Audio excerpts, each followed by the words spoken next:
અમરેલી જાફરાબાદ રાજુલા ખાંભા સહિતના ગામડાઓમાં બાગાયત ખેતી જોવા મળે છે। આંબાના બગીચાઓમાં મોર અચાનક કળા પડવાના કારણે કેરી પકવતા ખેડૂતોમાં ભારે નુકસાન થવાની ભીતિ સેવાઈ રહી છે। અમરેલી જિલ્લામાં કેસર કેરી પકવતા ખેડૂતોની તો જાણે કે દશા બેઠી હોય તેવું લાગે છે। તાઉતે વાવાઝોડાના કારણે આંબાના બગીચાઓને ભારે નુકસાન થયું હતું। મોટા ભાગનો કેરીનો પાક નિષ્ફળ ગયો હતો। ત્યારે આ વર્ષે પણ કેરીનું ઉત્પાદન ખૂબ જ ઓછું થાય તેવું લાગે છે। અમરેલી જિલ્લો કેસર કેરી માટે ખાસ પ્રખ્યાત જોવા મળે છે। આંબાના બગીચાઓમાં મોરમાં નુકસાન જોવા મળતા ઇજારાદાર ખેડૂતોને માઠા સમાચાર સંભળાઈ રહ્યા છે।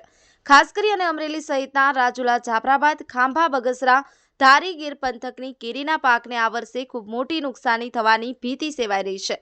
તેથી ખેડૂત વારંવાર દેવામાં ડૂબતો રહ્યો છે। જેથી વહેલી તકે સરકારશ્રી પાસે યોગ્ય સર્વે કરી અને ખેડૂતોને નુકસાનની સહાય પેટે વળતર આપે તેવી માંગ કરવામાં આવી છે। Manubhai Parmar, Mahadev times news, Amreli.